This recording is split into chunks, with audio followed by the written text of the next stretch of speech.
restons dans le concret. Et cette fois-ci, je voudrais vous conduire vers la nouvelle province de Maniema.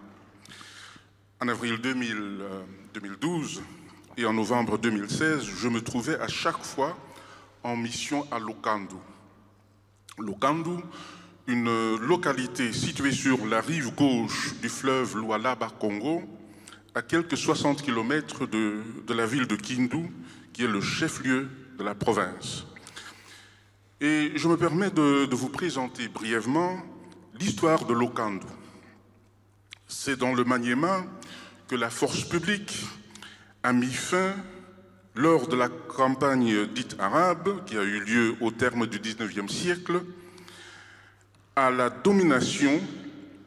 mis fin à la domination des esclavagistes arabes.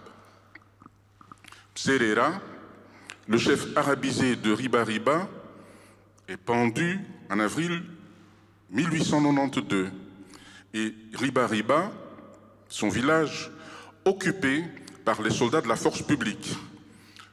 Et ce village, Riba-Riba, est rebaptisé et s'appelle depuis lors Lokandu. Le camp militaire devient en 1911 un important centre d'instruction militaire. Alors, entre-temps, des prêtres du Sacré-Cœur viennent s'y établir en 1907.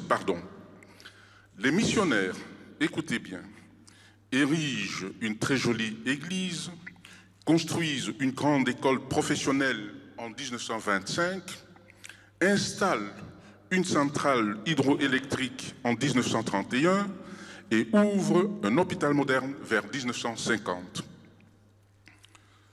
Lokandu se développe et devient un centre commercial important où des Portugais, des Grecs, des Arabes et des marchands d'autres nationalités viennent ouvrir des magasins.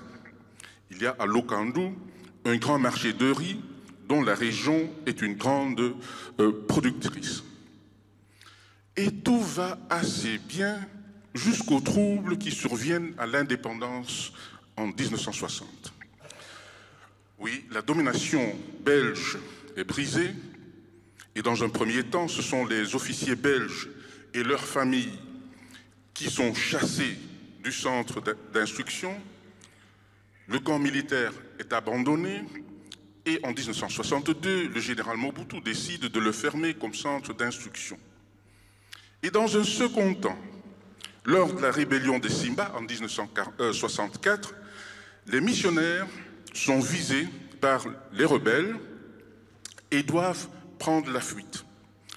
Et durant cette insurrection violente, de nombreux instituteurs, employés, infirmiers, soupçonnés par les lumumbistes d'être des collaborateurs secrets des ennemis blancs, sont abattus.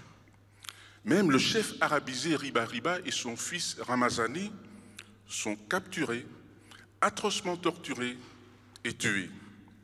L'église, l'hôpital, les écoles, la centrale hydroélectrique sont détruits. Je ne sais pas si les forces lumumbistes de la RDC Congo sont prêtes à s'excuser auprès de la population de Maniema pour toutes les misères, pour toutes les destructions matérielles et spirituelles dont leurs aînés ont été responsables. En tout cas, la commune west-flamande, Wingen, qui m'a adopté pendant un quart de siècle,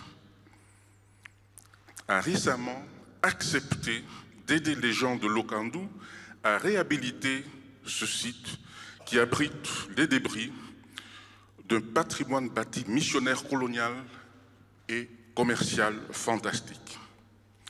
Et la vérité m'oblige également de rappeler que la petite commune de Wingen a envoyé au Congo 2 religieuses déjà à l'époque de l'État indépendant du Congo. Léonie Maillard, morte à Nemlao en 1893, et sa plus jeune sœur Clotilde, de la congrégation des sœurs de Notre-Dame de Namur, morte en 1946 à Kisantu, après 52 années de vie missionnaire. Voilà la question qui reste ouverte, parce que Veritas, cette norme, c'est Veritas, tout en sachant que ces questions restent ouvertes. Est-ce que des excuses donneraient une plus-value, même symbolique, cher Bob, aux relations entre les habitants de Wengen, le village qui m'a adopté, et les habitants de Lokandu? Merci.